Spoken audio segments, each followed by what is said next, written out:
seluruh jenis senjata barat telah digelontorkan ke Ukraina untuk menahan gempuran Rusia. Tank rudal, sistem pertahanan udara, bahkan jet tempur modern dikirim tanpa ragu ke medan perang Ukraina. Namun di garis depan pertempuran, semuanya seakan kehilangan daya. Banyak senjata barat justru dipatahkan, dilumpuhkan, dan akhirnya hanya tersisa sebagai bangkai besi tak bernilai. Ironisnya, kegagalan senjata barat menghadapi serangan Rusia berjalan seiring dengan terus meningkatnya korban jiwa di pihak Ukraina. Presiden Ukraina Volodymyr Zelensky baru-baru ini mengungkapkan bahwa sedikitnya 55.000 pasukannya telah gugur selama perang melawan Rusia. Fakta ini pun memunculkan satu pertanyaan besar.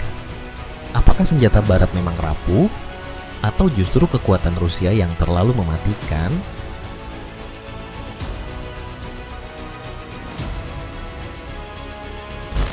Perhatian dunia sempat tersedot ketika Prancis mengirim Caesar ke Ukraina, sebuah sistem artileri modern bernilai sekitar 4 juta euro atau setara kurang lebih 67 miliar rupiah per unit.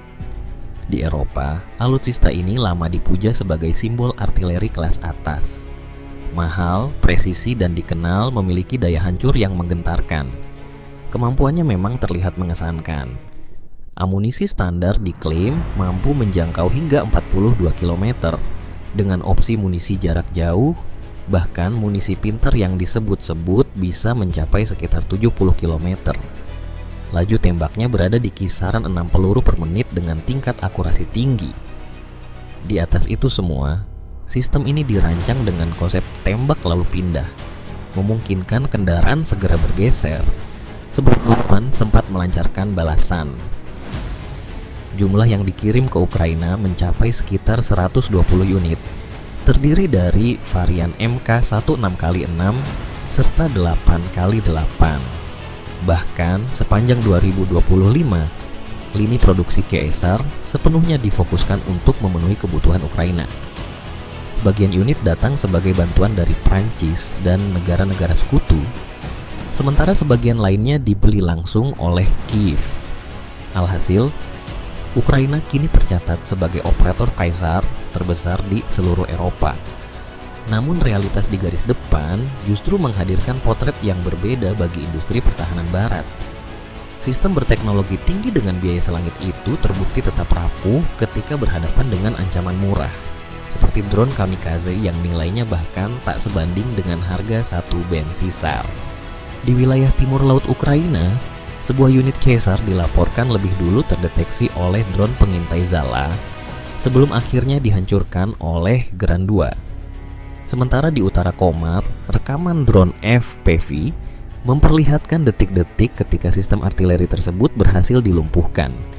Meski demikian, Caesar masih dipandang memiliki tingkat ketahanan yang relatif baik dibandingkan sistem sekelasnya. Banyak kerusakan terjadi bukan karena duel artileri secara langsung, melainkan akibat posisinya terlacak drone saat berpindah lokasi. Sebuah kenyataan pahit dalam wajah perang modern.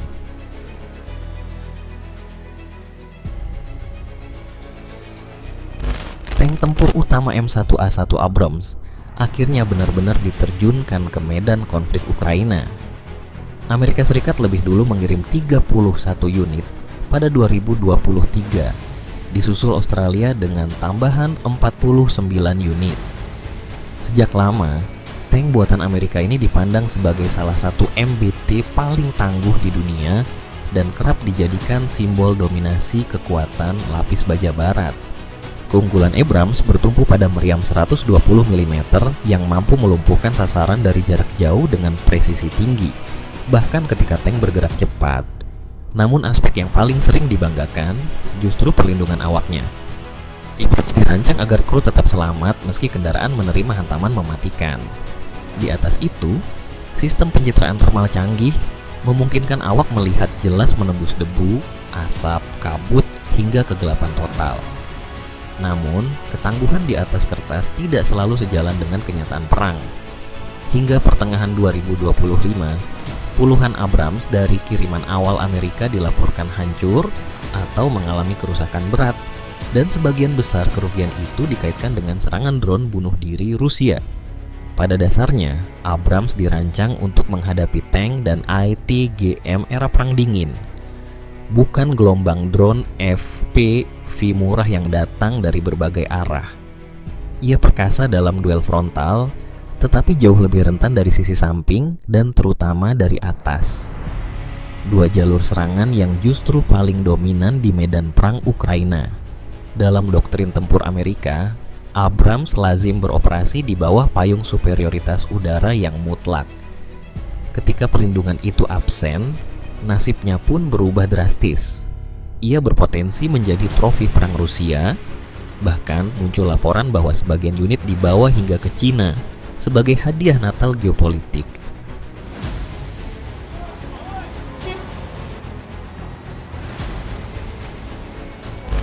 Jerman kemudian berupaya menutup celah yang ditinggalkan M1A1 Abrams dengan mengirim Leopard 2. Tank ini dinilai lebih sesuai untuk Ukraina, lebih mobil, mampu melaju hingga 75 km per jam, unggul di medan lunak khas Eropa Timur, serta relatif lebih hemat bahan bakar. Daya tembaknya pun mematikan, berkat meriam smoothbore Rheinmetall 120 mm dengan jarak tembak lebih jauh dan daya tembus lebih besar. Ditopang perlindungan berlapis. Sekitar 100 unit Leopard 2 dari berbagai varian dikirim oleh Jerman, Spanyol, Polandia, Norwegia, Swedia, Denmark, Belanda, dan Kanada.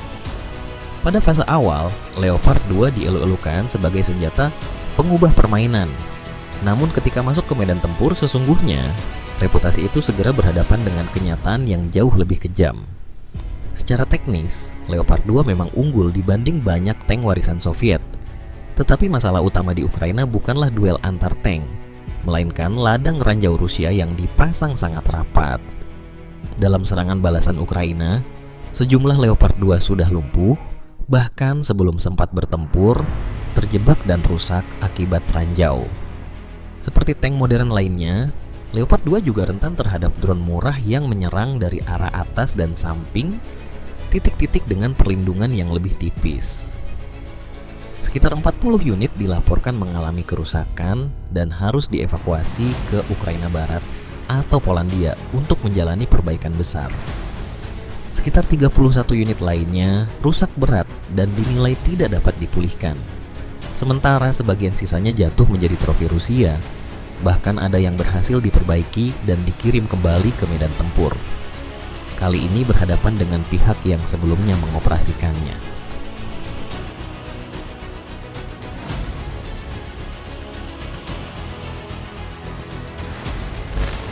Jerman kemudian mengirim dua varian sistem pertahanan udara Iris-T guna memperkuat lapisan perlindungan udara Ukraina. Hingga saat ini, 9 sistem dilaporkan telah aktif beroperasi. Iris-T memiliki jangkauan tembak hingga 40 km dengan ketinggian intersepsi sekitar 20 km. Setiap unit membawa 8 rudal dan secara teknis dirancang efektif untuk mencegat rudal jelajah, jet tempur, helikopter, hingga drone berukuran besar dengan klaim tingkat keberhasilan mendekati 99%. Di atas kertas, Iris-T tampak sebagai solusi yang relatif ekonomis untuk menghadapi drone Shahed dan sasaran terbang rendah. Namun di medan perang, kuantitas kerap mengalahkan kualitas. Satu rudal Iris-T bernilai jutaan dolar harus digunakan untuk menjatuhkan drone yang harganya hanya puluhan ribu dolar. Perlahan namun pasti, stok amunisinya terkuras karena terus dipakai melawan target bernilai rendah. Ketika rudal habis, Iris-T tak lagi berfungsi sebagai perisai, melainkan berubah menjadi sasaran. Salah satu insiden bahkan terekam jelas, memperlihatkan peluncur dan radar Iris-T hancur berkeping-keping akibat serangan lanjutan, menjelma simbol pahit dari perang atrisi modern.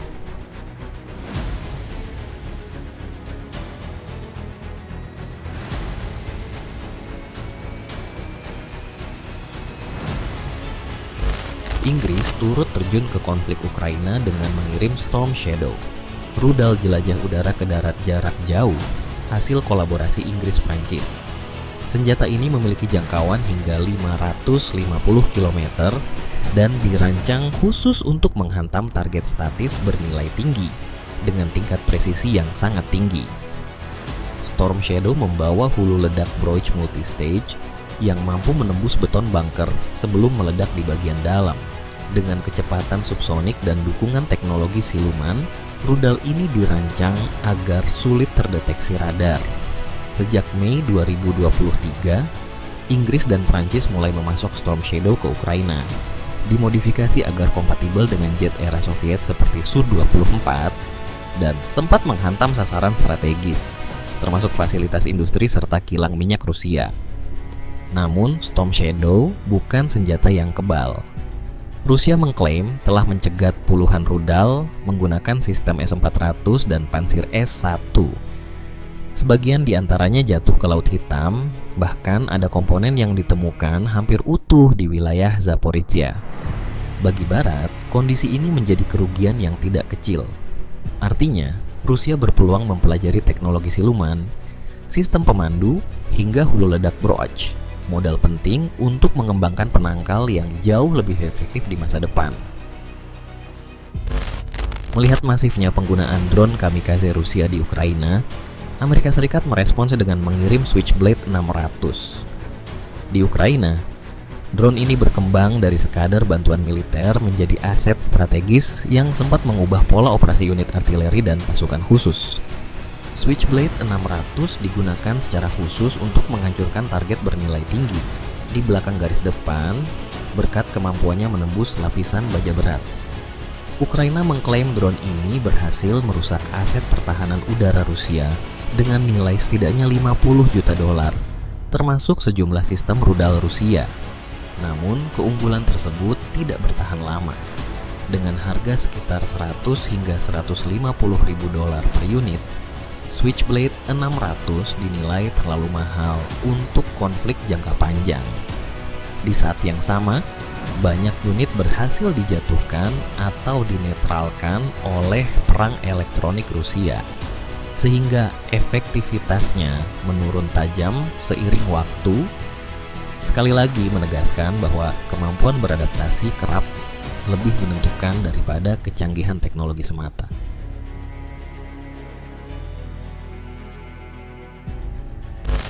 Jika dihitung secara keseluruhan, Rusia mengklaim telah menghancurkan 670 pesawat tempur Ukraina, 283 helikopter, 111.977 drone, 640, 9 sistem pertahanan udara, 27.445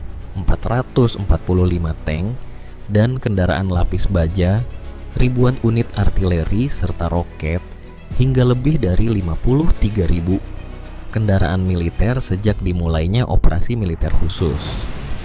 Rangkaian angka itu menegaskan satu hal. Konflik ini tidak lagi sekadar perang Ukraina, melainkan telah menjelma menjadi perang proksi antara NATO Uni Eropa melawan Rusia.